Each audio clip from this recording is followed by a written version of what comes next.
Good evening, everybody, and welcome to this evening's performance of Behind the Ballet with Ballet Hartford. My name is Joanne Carey. I'm serving as moderator this evening. I'm here with Kretzschmar, Artistic Director of Ballet Hartford. I'm delighted to be here and sharing this beautiful ballet with you and the process Claire has used to choreograph the ballet. So I'd like to start by asking Claire not only her choreographic process, but her choice of music as well.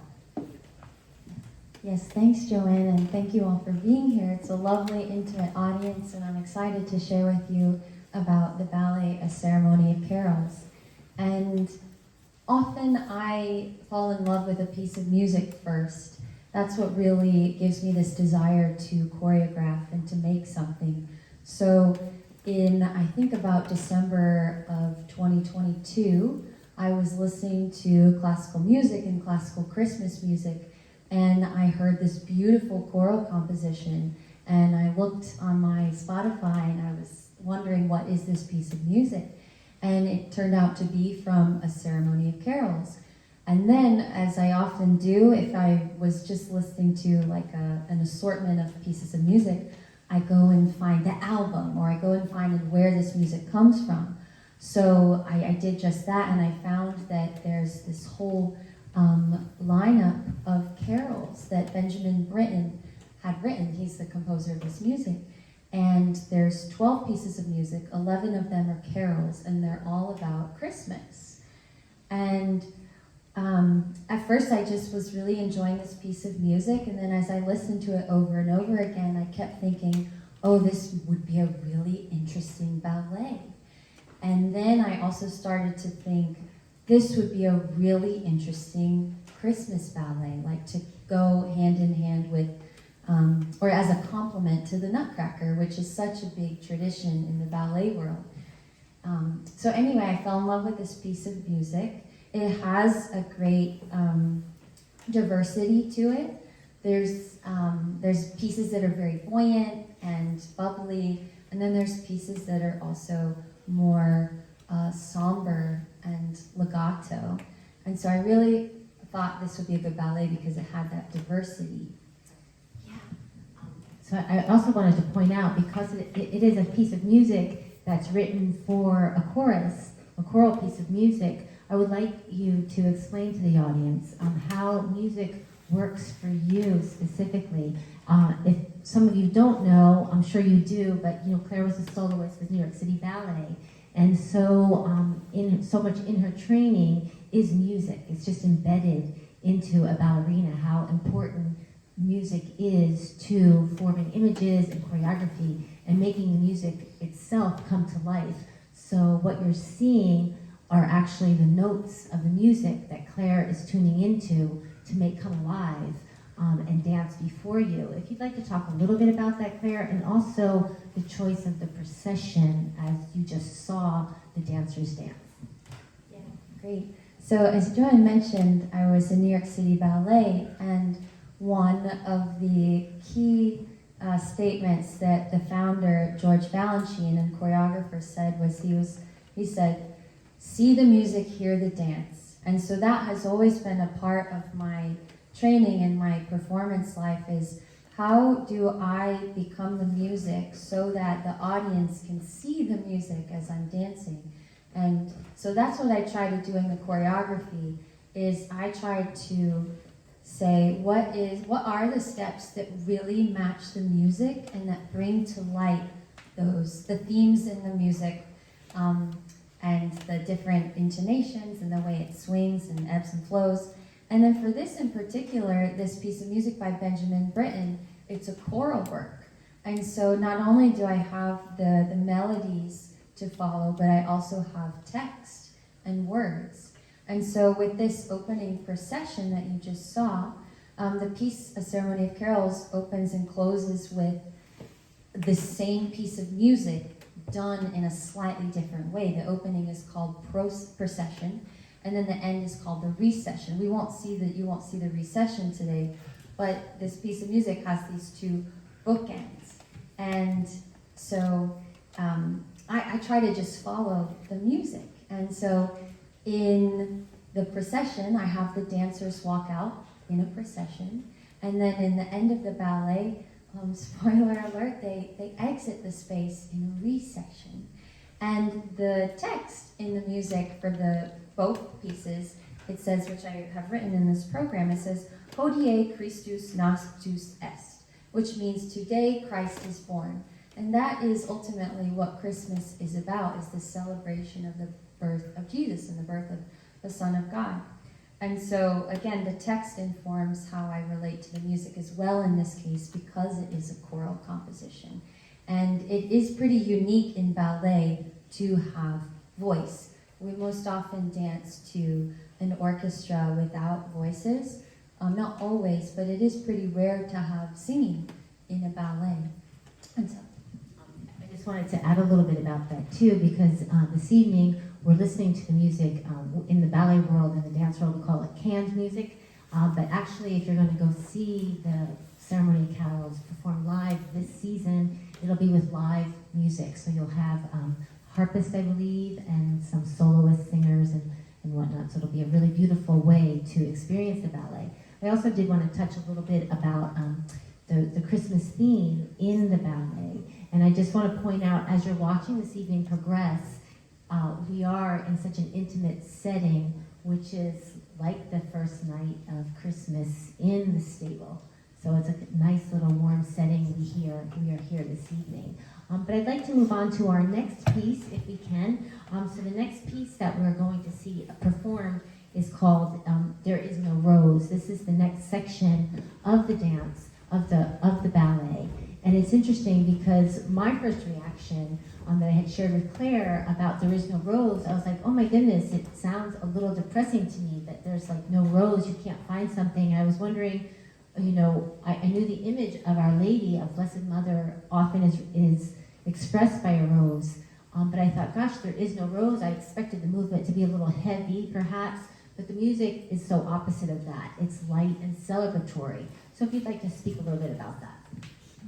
yeah, so the phrase that's in this piece of music, it says, there is no rose except the one that bore Jesu. So really, it does sound like there's no rose, and it's almost like there's no hope. But if you listen to the full phrase, it says, there is no rose except this one, this singular woman who bore Jesu, Jesus. And so in this section, what you'll see is a singling out of one woman. And so another theme that you'll, in the full ballet, but you'll even see tonight is it's almost like the dancers are angels dancing, or they're an embodiment of the best woman.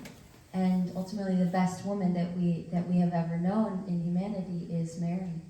And in this scene in particular, in this dance, There Is No Rose, this is the movement that really highlights the perfect model of femininity, and then that will run its course throughout the rest of the ballet.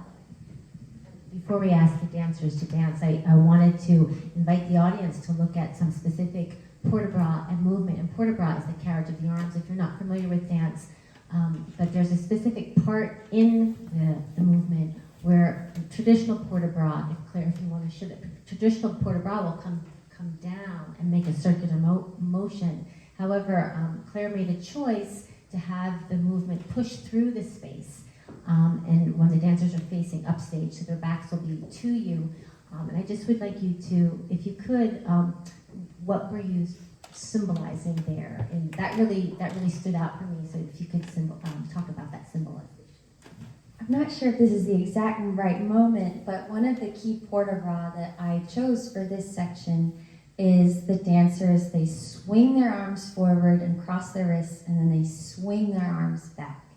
There's something in the music that has this rocking effect, but I also imagined, like, in church settings, there's this instrument that you swing, and it's just to put incense into the space. I don't know if any of you have seen this instrument, but it's not a musical instrument, it's a device. But you swing it and you swing it back. And so I was thinking of two things in this particular piece of music, that there is no rose.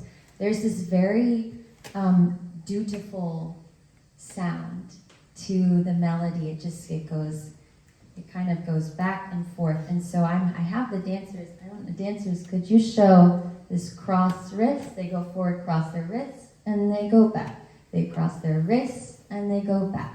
And they go. And they do that throughout the whole thing. And they're matching this low pulse in the piece. And so the port de bras, in this case, it's checking a bunch of boxes. It's capturing that incense swinging. It's this sense of duty and like what their role is in humanity, what their role is as like a group of women doing something important together. You could take of it so many ways. But it's a key port de bras, and yeah, I really love how it fits this that humdrum in the music. And I just want to add too, I think you'll find when you're watching it that there's a meditative quality about it, and Ceremony of Carols, the title of the piece of music, has that about it's written into the music and into the score, that type of meditation and chant-like quality to it, and the dancers are representing that and draws you in. So if we could have, the dancers dance, there is no rose. Yeah.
The next section that we're going to show you are two solos juxtaposed against each other.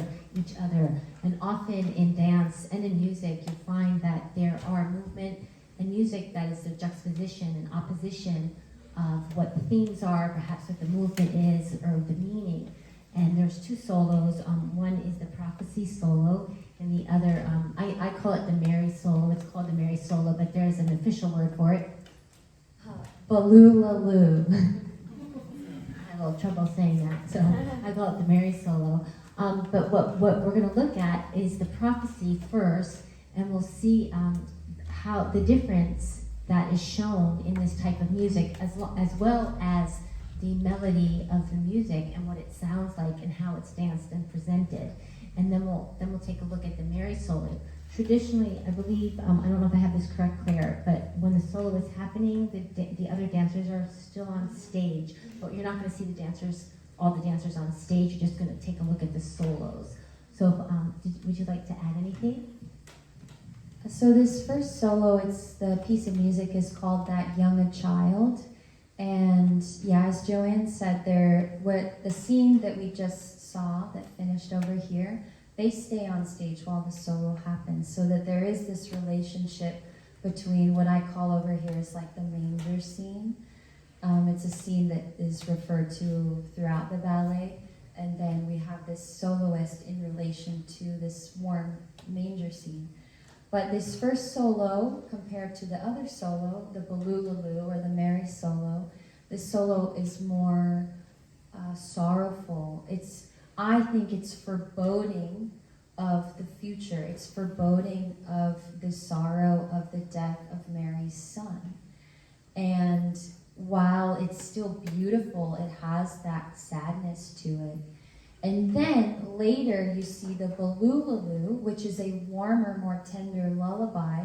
Again, it's a solo, and I chose to do it both two solos because in the music it is one singer singing for each one with the harp. So I have these two solos back to back to match the two soloists in the music.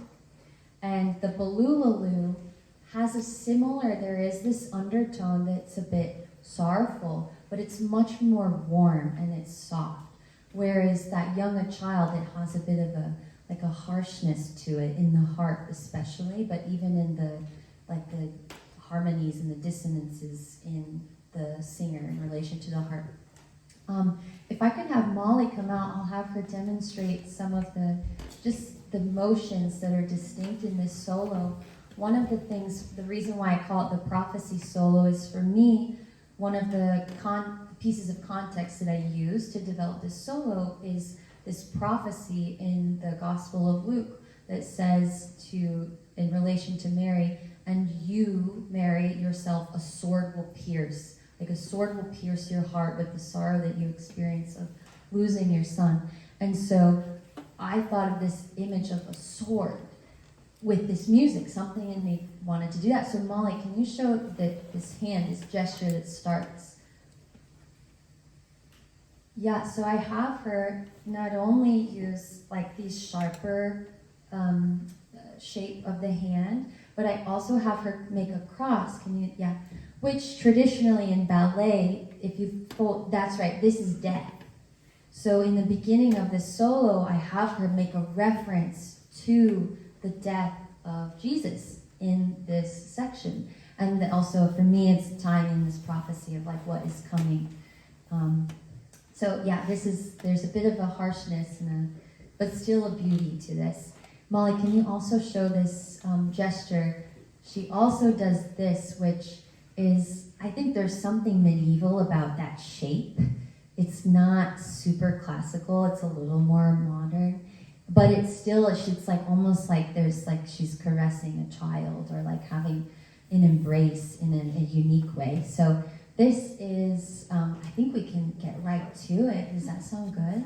Yeah, this is That Young a Child. This is the first solo. And then we'll take a brief pause and introduce the next one. This is Molly going to dance That Young a Child, or the prophecy solo.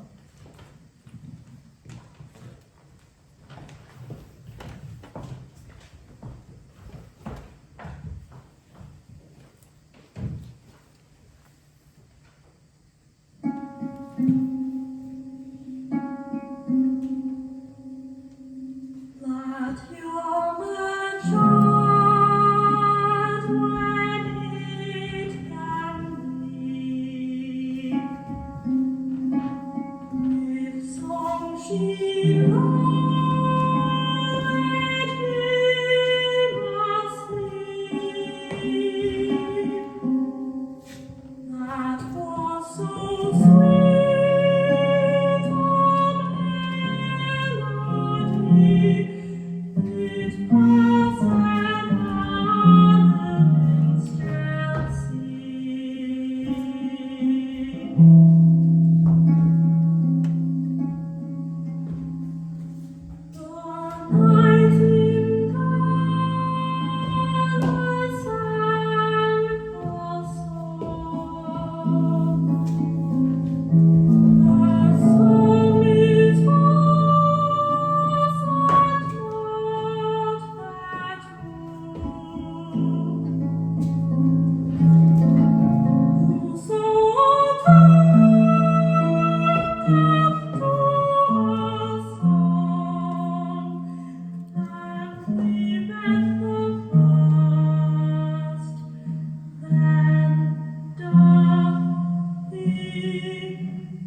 So we're going to bring Maggie out to do the Mary solo, which you'll see the difference juxtaposed against what you just witnessed, and you'll see the different shapes and perhaps similar shapes. In dance too, in choreography, you'll tend to use repetition, but it might show up a little differently. Perhaps it's not on your arms, it's on your legs.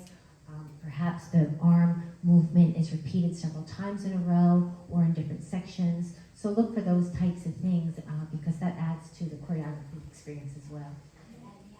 Maggie, can you come out and demonstrate one vertebra pose? It's this one, where you're just that's right. So in this solo, she has this gesture, which crossing the wrist in ballet is also very common. But there's something very particular about she looks into one elbow, and that is an indication of I wonder if you could even pick up on it. But it's a baby. It's looking at a baby. And so Maggie, can you show the difference? Like if you're looking straight, that's right, straight, nice. Now, that's the babe. The baby's there. You can see it. Anyway. So in her solo, she starts like this, and again she starts in this manger scene, and then she does her beautiful lullaby, and it continues. And then I should add too that later the rest of the dancers join. But we just want to highlight these two solos in relation to one another. So I think we can see Maggie in this Baloo solo.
We thought it would be nice to bring the dancers out to have a little interview with them about what it's like to experience dancing the solos, what it's like to be a soloist in a ballet, and also what the experience has been in the piece of choreography.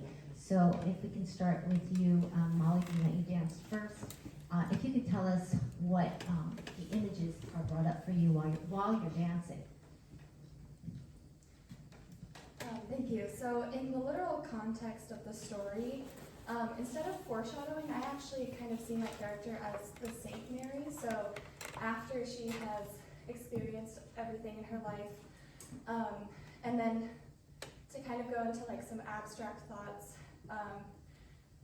to relate to more as myself. She has a very heavy and dark story, truly. There's a lot of beauty in it as well, but there's a lot of depth to it as well. But through that, I also wanted to kind of show her strength and wisdom as well, so that there's a juxtaposition also with kind of the tender and delicateness that Maggie is showing. And I really tried to bring out kind of a, not roughness, but a grit to her character as well.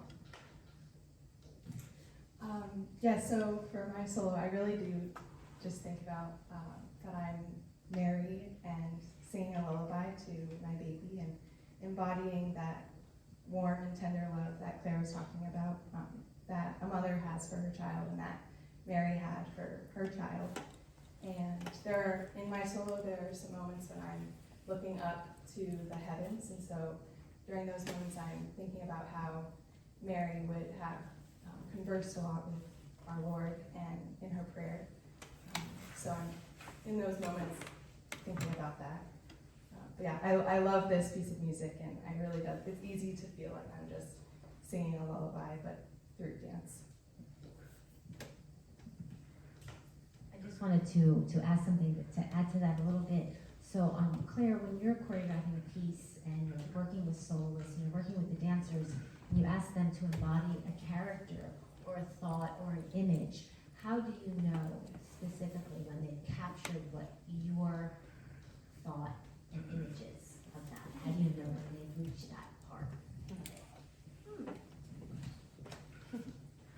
I think when I go, wow, that's when I know. And it takes time. It takes time. And Molly and Maggie, they were the originators of these solos. Last year was their first time performing it. So what I've seen in the past year since they've done it is they've really grown into these roles, and they actually, as they've just said, like they themselves have come up with this interior dialogue that enables them to do an even better job with the piece of music than the year before, because they have had that time to really let it sit. And I try, like in the rehearsal process, I first give the choreography, and then I start to add on the layers. I don't always give like right away like all of the things to think about, because that's overwhelming as a dancer. I start by giving them the steps, and then like every rehearsal I'll give them like something to think about or an image, that so that they can keep building upon it. And so now like where they're at right now is they're able to really get into the nuances of like how do they take a step forward, how do they look somewhere, as Maggie mentioned. So it's a really, really exciting time, I think, for the dancers, and it's exciting for me to see, because I do watch it often and I go, wow. Thank you. And I also just wanted to add a little bit, if I could, with when you were talking about the Saint Mary, and then you were explaining, Claire, the sharp gestures or the sword-like gestures, not so sharp, but the sword-like gestures, and you mentioned being that saint-like and carrying that. I think that those choices you're making as an artist, as a dancer, are really coming through, because when I was watching you before I heard you give that response, I was thinking how the gestures are sharp and pointed, but you're carrying them. You're carrying them as if Mary would carry what the prophecy is. So I think your choices are really clear. So I hope the audience sees that too, because it really does come through. And the same thing with you, Maggie. I really get a sense that you, especially when you look up, and then there's another part where, I don't know if we got to that yet, but where you're over here, you can tell when you embody the moment and you embody every part of what Claire has asked of you. So I commend you both, and thank you both as an audience member that you're really successful at doing that. So thank you.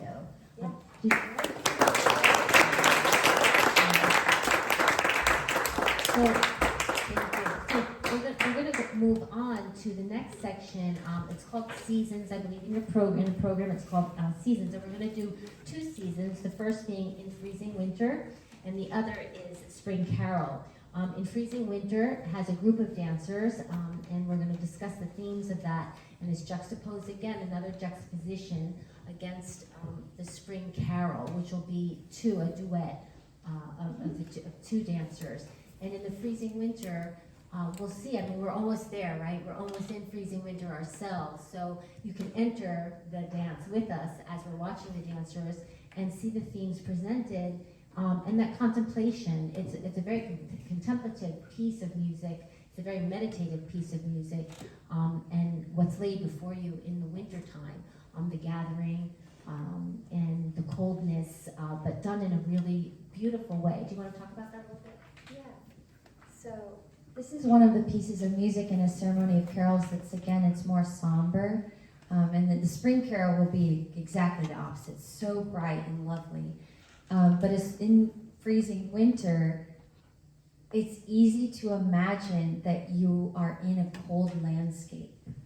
And with that, in this piece of music, the text is saying things like, there's no room at the inn, there's like a loneliness to it, there's an isolation. And so in the choreography, I have some gestures that relate to being cold, but I also have some structures on the stage which show this, again, singling out of Mary, and maybe the loneliness, or it's not necessarily loneliness, but just this singling out that she feels.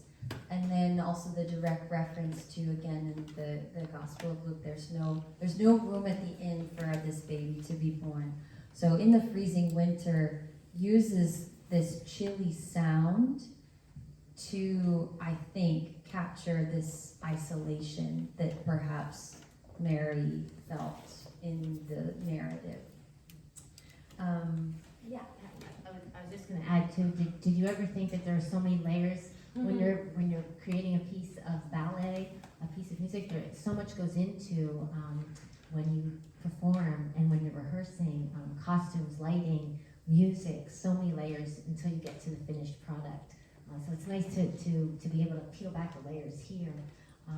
And I think we can bring out the dancers. Should we talk about Spring Carol? Oh, Let me mention okay, so Spring Carol. let's Yeah, you pause guys for a can minute. come Let's out. talk a little bit about the other piece of music that we're going to do on Spring Carol. We'll go back to that. Yeah. So sorry, dancers, we're going to have you wait a little bit over there on the side. Sorry. Yeah. So we're going to show these two pieces back to back so you can see the distinction between the winter and the spring. They don't actually happen right back to back. I did a thing which Balanchine often did, and he changed the order of the different pieces of music to often capture his effect, whatever that was. So I moved one of the pieces of music to a different spot. So we have, really in the ballet, it goes in freezing winter, and then there's this solo, and then there's Spring Carol. And I did that because I wanted to create more drama. I wanted to create more distance between the winter and the spring. And so the solo that happens, which you'll see later, it's still in that cold state. And so when you get to Spring Carol in the ballet, you're like, wow, okay, great, we're warm again, we're happy. And so the Spring Carol is a duet. And I chose to do a duet with the dancers because it is a duet in the music. Two singers sing it. Or maybe if it's a bigger choir, there's two groups that sing it. But in our case, you'll really hear two voices. And so the Spring Carol is this warm, bright, very feminine. I told the dancers the other day to think less girl and more perfume. And I thought that was really fun. And I think that they did a great job in rehearsal of really applying that correction. But it's very, it's very sensory. It's very feminine, and it's lovely, and it's spring. So we're going to see these two back to back, even though in the ballet there is this bit of distance between the two. But I just thought it'd be nice to see the two seasons in relation to one another. So here we go. We're going to see In Freezing Winter and then Spring Carol.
before we go into our next section, up to this point, I just wanted to see if the audience might have any questions that they would like to ask Claire about anything they've seen before, or anything about the process. If anybody has a question, I'd be happy to have you.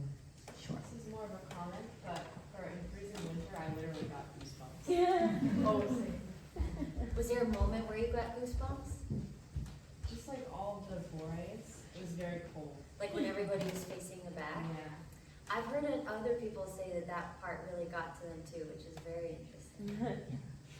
Does anybody else have a question or comment they'd like to share? There was one thing in the choreography.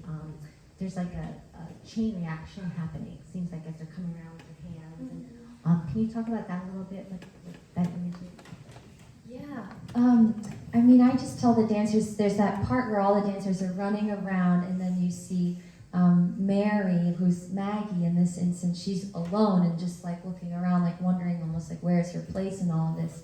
And what I wanted to convey in that moment was there's some like desperation in the chaos that's around, or there's just chaos around her, and there's a bit of a desperation that you see in the dancers. They kind of flip in a not super organized way, and they just try to grab the person in front of them, their hand beautifully, but in somewhat of a desperate way.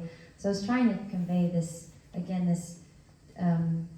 this chaos around Mary and this desperation of other people, maybe even her own, I don't know, desperation. I don't know if she had desperation, but anyway, I wanted to, again, highlight the distinction between the world and the interior life. And so that was, with that. And I think also what I've noticed, I don't know if anybody in the audience has noticed this too, along with the music, the music certainly isn't heavy, although it has heavier parts of it or strong parts of it. The choreography as well, is the same thing. There's that through line of joy in it, and we so often talk about how joy can exist at the same time that perhaps, there is something going on, a tribulation. Joy and tribulation go together, and I think in this ballet we see that clearly. While there are these heavier themes or these choices of prophecy and the sword movements or these sharp movements, it's still joyful and light, which I think really encapsulates the Christmas season and the meaning of Advent, which is one of the reasons I think Claire wanted to create this new ballet for Christmas time, to really talk about the true meaning of Christmas and what Christmas is about. So I just wanted to point that out. Do you have anything you want to add to that? Okay, so does anybody have anything they'd like to say or add? I don't want to leave any of you out. If you have a question or thought, please can ask them. So then we're going to move on to the next section. So we are at a museum, so we're going to do a little bit of talk about art. And a particular piece of painting, perhaps you're familiar with the Fra Angelico painting of the Annunciation. And it's when the angel Gabriel comes to Mary and gives her this prophecy of what she's about to undertake. And we're also going to see a solo about that. So would you like to talk about the choice of that particular painting? So this is the piece of music that I reorganized in the ballet, and this piece is called Interlude, and it's solo harp, so we don't hear any voices in this. And so I thought there's something different about this piece of music in A Ceremony of Carols, so I wanted to do something different. And my thought was to reference, like as Joanne said, the angel Gabriel coming to Mary, which is a huge part of the infancy narrative, as it's called, again, in the Gospel of Luke. It's a huge part. And the angel Gabriel, in this narrative, he comes and says to Mary, "Hail, full of grace, the Lord is with thee." And in the interlude, I guess I should talk about this piece of art.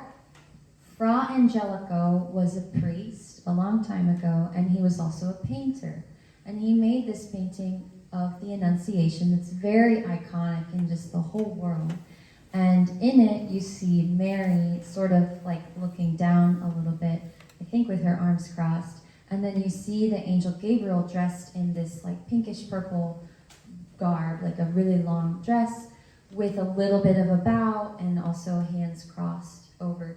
It's really somewhere in between like the ballet cross and also like almost like shoulder kind of cross.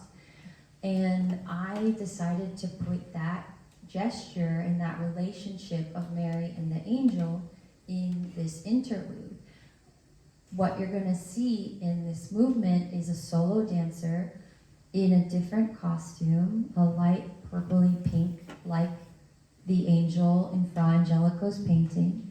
And then you'll see Mary on the ground in this case, as if she's resting.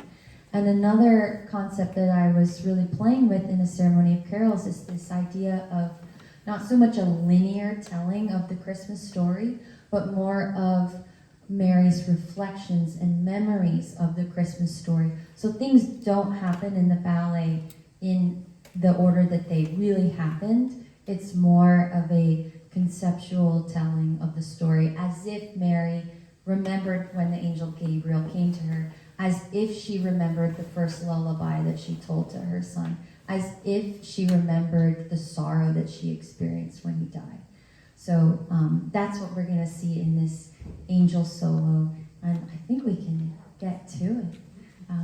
Yeah, let's get to it. So here's our Angel Gabriel solo, which is called Interlude in A Ceremony of Carols.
there's anything to add.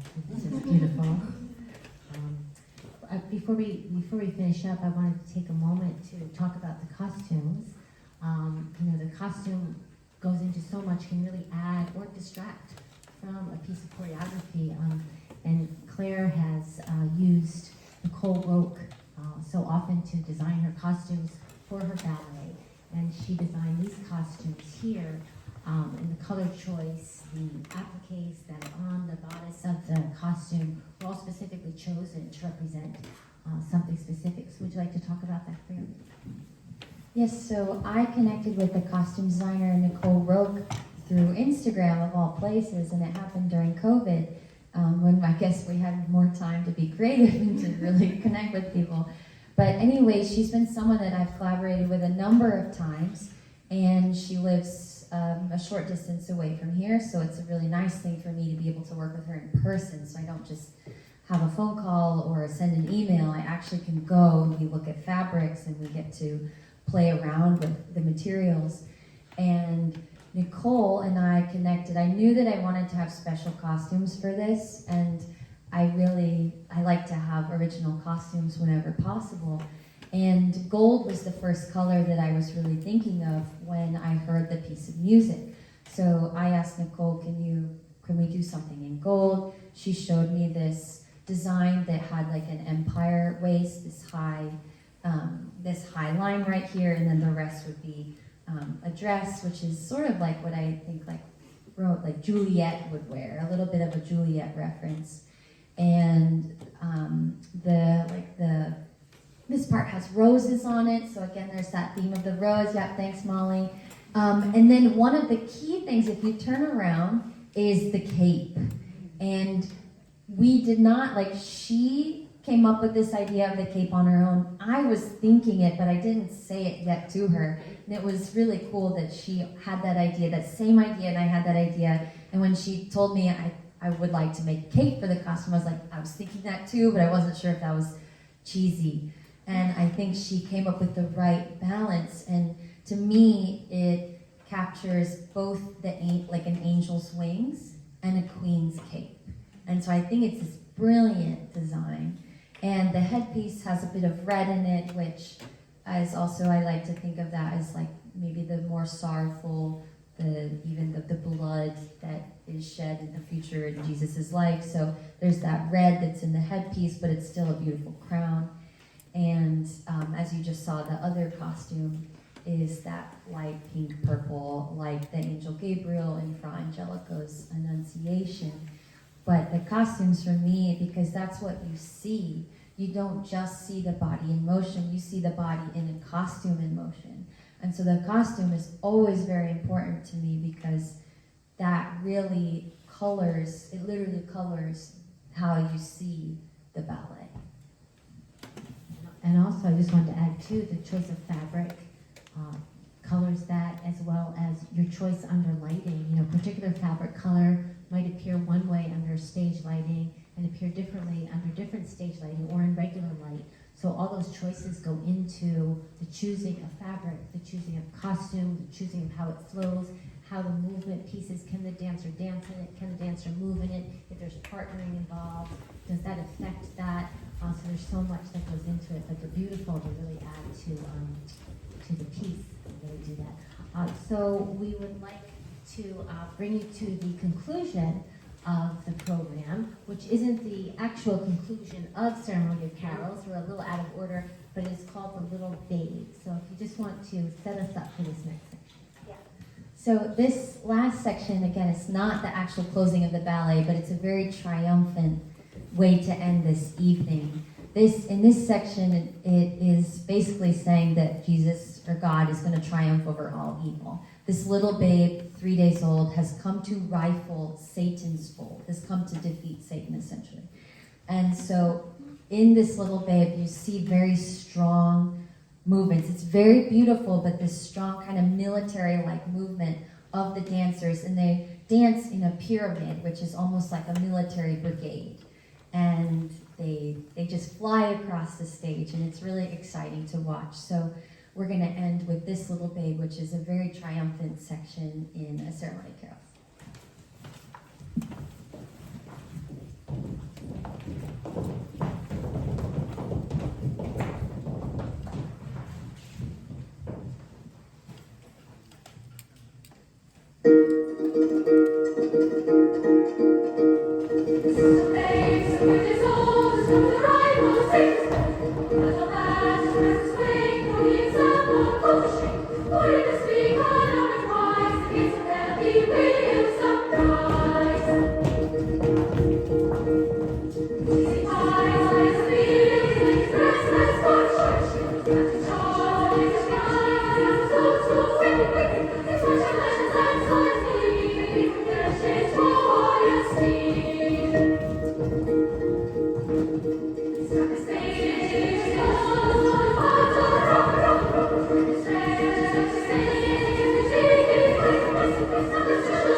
Claire for having me moderate this evening's Behind the Ballet. And I ask that you would join us, excuse me, out in the lobby for light refreshments. If you have any questions or anything you want to discuss with Claire, please feel free to ask her. And again, just thank you for coming out on this evening. And thank you, Claire, for such a beautiful piece of choreography to start off this holiday season. Thank you.